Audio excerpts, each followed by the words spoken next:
নমস্কার, the story teller চ্যানেলে আপনাকে স্বাগত। আজকের গল্প বিশ্বা খুন, লেখক প্রভাত কুমার মুখোপাধ্যায়। প্রায় 40 বৎসর পূর্বে একদিন সন্ধ্যার পর কলিকাতার কোনো এক কুপল্লীতে মহা শোরগোল পড়িয়া গিয়াছিল। এক বার বিলাসিনী খুন হইয়াছে, ইহাই সকলে বলিতে লাগিল। দেখিতে দেখিতে পুলিশ আসিয়া উপস্থিত হইল।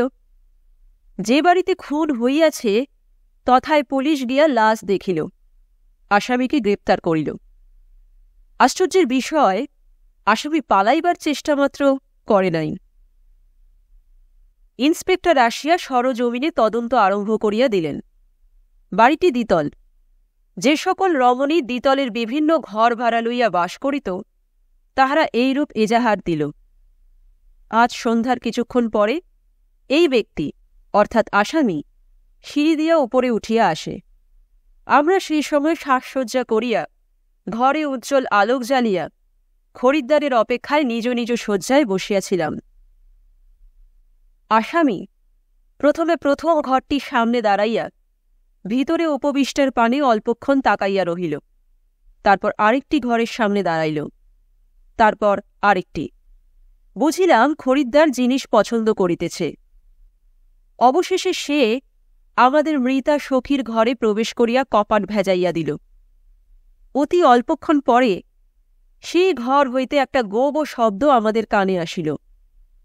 আমরা ভীত হইয়া বাহির হইলাম এবং সেই কামরার দিকে ছুটিলাম। দুয়ার ঠেলিতে উহা খুলিয়া গেল। দেখি আমাদের সখী মেঝে বিছানো তার শয্যার উপর গলাকাটা অবস্থায় পড়িয়া মৃত্যু যন্ত্রণায় ছটফট করিতেছে। বিছানা রক্তে ভাসিয়া গিয়াছে এবং আসামি বিছানার পাশে মেঝের ওপর দাঁড়াইয়া ঠকঠক করিয়া কাঁপিতেছে। হাতে একখানা রক্তমাখা খুর, তাহা দিয়া টপটপ করিয়া রক্ত ঝরিতেছে। আমরা খুন খুন বলিয়া চিৎকার করিতে লাগিলাম। দেখিতে দেখিতে দেহ নিস্পন্দ হইয়া গেল। অনেক লোক ছুটিয়া আসিল। তারপর পুলিশও আসিয়া উপস্থিত হইল। ইন্সপেক্টর প্রশ্ন করিলেন, এ ব্যক্তিকে মৃতার ঘরে কদিন থেকে যাতায়াত করছে? সকলের উত্তর, মৃতার ঘরে ইহাকে পূর্বে কোনোদিন আসিতে আমরা দেখি নাই। এ কে তাহা আমরা জানি না, পূর্বে কখনো ইহাকে দেখি নাই। একতলায় যে রমণীগণ বাস করিত তাহারা বলিল, সন্ধ্যার একটু পরে এ ব্যক্তি প্রবেশ করিয়া জিজ্ঞাসা করিল, উপরে যাইবার সিঁড়ি কোথায়? সিঁড়ি দেখাইয়া দিলে সে উপরে গেল। অল্পক্ষণ পরে উপরে ভয়ার্থ চিৎকার শুনিয়া আমরা উপরে গেলাম এবং দেখিলাম দ্বিতলে রমণীগণ যে দৃশ্যের বর্ণনা করিয়াছিল ইহারাও সেইরূপ বলিল। আরও বলিল, আসামিকে পূর্বে তাহারা কোনোদিন দেখে নাই। পুলিশ লাশ হাসপাতালে পাঠাইবার ব্যবস্থা করিয়া আসামিকে গ্রেপ্তার করিয়া লইয়া গেল। যথাসময়ে আসামি নরহত্যার ধারায় চালান হইয়া বিচারার্থে প্রেসিডেন্সি ম্যাজিস্ট্রেটের এজলাসে প্রেরিত হইল। সে বাড়ির রমণীগণ পুলিশের নিকট যাহা বলিয়াছিল ম্যাজিস্ট্রেটের এজলাসেও সেইরূপ বলিল। শেষে যে ডাক্তার সাহেব লাশ পরীক্ষা করিয়াছিলেন তিনি আসিয়া সাক্ষী মঞ্চে দাঁড়াইলেন। সব ব্যবচ্ছেদ করিয়া তিনি যাহা যাহা দেখিয়াছিলেন বর্ণনা করিলেন। গলায় সেই কাটার মাপ, লম্বায় কতখানি, কোনখানে কতটা গভীর ছিল তাহা বলিলেন। সরকারি উকিল তাহাকে জিজ্ঞাসা করিলেন, আপনি বলতে পারেন এটা সুইসাইডাল না হোমিসাইডাল? এখন মেডিকেল জুরিসপ্রুডেন্স গ্রন্থগুলিতে এরূপ অবস্থায় প্রশ্নের উত্তর দিবার পন্থা নির্দিষ্ট আছে। কেহ নিজের গলা নিজে যদি কাটে তবে অস্ত্রটা রহিল তার ডান হাতে। সে উহা গলার বাদিকে বসাইয়া টানিয়া ডান দিকে লইয়া গিয়া থামিল। সুতরাং বাদিকের ক্ষতের গভীরতা হইবে সবচেয়ে কম। গভীরতা ক্রমে বাড়িয়া বাড়িয়া ডান দিকে যেখানে শেষ হইয়াছে সেখানে হইবে সবচেয়ে বেশি। কিন্তু অন্য কেহ যদি তাহাকে হত্যা করিবার মানুষে এইরূপ করে তবে সেই অস্ত্র ধরিবে নিজের ডান হাতে, বসাইবে যাকে খুন করিতেছে তার গলার ডান পাশে। সেখানে গভীরতা হইবে সবচেয়ে কম। ক্রমে বাড়িয়া বাড়িয়া বাদিকে যেখানে ক্ষত শেষ হইয়াছে সেখানে গভীরতা হইবে সবচেয়ে বেশি। কিন্তু সকল সময় গভীরতায় এইরূপ তারতম্য পাওয়া যায় না। তখন ডাক্তার এ জাতীয় প্রশ্নের উত্তর দিতে অক্ষম হন। এ মোকদ্দমাতেও ডাক্তার উল্লিখিত কারণে বলিতে পারিলেন না যে এই সুইসাইডাল না হোমিসাইডাল। আদালত আসামিকে জিজ্ঞাসা করিলেন, তুমি কিছু বলতে চাও? আসামি বলিলেন, আমি কিছুই বলব না। সাক্ষ্য গ্রহণ শেষ হইল। সরকারি উকিল যাহা বক্তৃতা করিলেন তাহার সারমর্ম এই: সেই ঘরে এই ব্যক্তি এবং হতা রমণী ছাড়া কোনো তৃতীয় ব্যক্তি ছিল না যে বলিব হয়তো সেই তৃতীয় ব্যক্তিই হত্যাকর্তা। স্ত্রীলোকটার নিজের গলা নিজে কাটিবার কোনো যুক্তিযুক্ত কারণ নাই। যদি এমন হইত যে এই ব্যক্তি অনেক দিন হইতে উহার নিকট যাতায়াত করিতেছে, দুজনের মধ্যে প্রেম হইয়াছে, তাহা হইলে হয়তো মনে করাও যাইত যে কোনো ঝগড়া কলহের কারণ। অভিমানে রমণী আত্মহত্যা করিয়াছে, কিন্তু তাহা নহে। সকলেই বলিতেছে সে বাড়িতে আসামিকে তাহারা পূর্বে কোনোদিন দেখে নাই। তাহা হইলে আসামি রমণীকে হত্যা করিয়াছে, ইহা স্থির। কেন করিল? চুরির অভিপ্রায়ে হইতে পারে। হয়তো পূর্বে ভাবিয়াছিল গলাটি কাটিয়া দিলেই রমণী চিরতরে নিস্তব্ধ হইয়া যাইবে।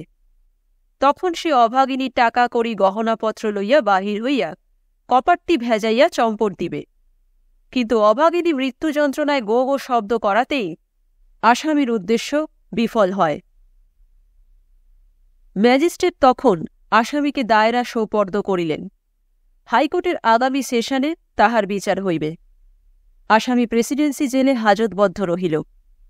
ইতিমধ্যে দেশি যুবকের আত্মীয় স্বজন খবর পাইয়া কলিকাতায় আসিয়া পড়িয়াছিলেন। তাহারা বলিলেন, অসম্ভব, ও যে অর্থলোভে নারী হত্যা করিবে ইহা একেবারে অসম্ভব। সে প্রকৃতির ছেলে ও নয়। তাহারা সেশনে আসামির পক্ষে বড় বড় উকিল কৌশলী নিযুক্ত করিলেন। ম্যাজিস্ট্রেটের এজলাসের কাগজপত্র নকল পড়িয়া এবং আসামির আত্মীয় স্বজনের মুখে আসামির সচ্চরিত্রতা সম্বন্ধে তাহাদের দৃঢ় বিশ্বাসের কথা শুনিয়া আসামির উকিলেরা অত্যন্ত বিস্মিত হইলেন। জজের অনুমতি লইয়া প্রেসিডেন্সি জেলে গিয়া তাহারা আসামির সহিত সাক্ষাৎ করিলেন। আসামিকে বলিলেন, আসল ঘটনা সমস্ত আমাদের খুলে বলো। আসামি বলিল, বলব না। না বললে আমরা তোমার পক্ষে বলবো কি করে? ব্যাপার যেরকম দেখছি তাতে তোমার ফাঁসির হুকুম হতে পারে। হোক, ফাঁসি যাব, আমি কিছুই বলব না। উকিলেরা সেদিন হতাশ হইয়া ফিরিয়া আসিলেন। আসামির আত্মীয় স্বজনের মিনতি এড়াইতে না পারিয়া আবার তাহারা গিয়া আসামির সহিত সাক্ষাৎ করিলেন। এইরূপ ২-৩ বার সাক্ষাতে অনেক বোঝানো সুঝানোর পর আসামি অবশেষে আসল ঘটনাটি প্রকাশ করিল।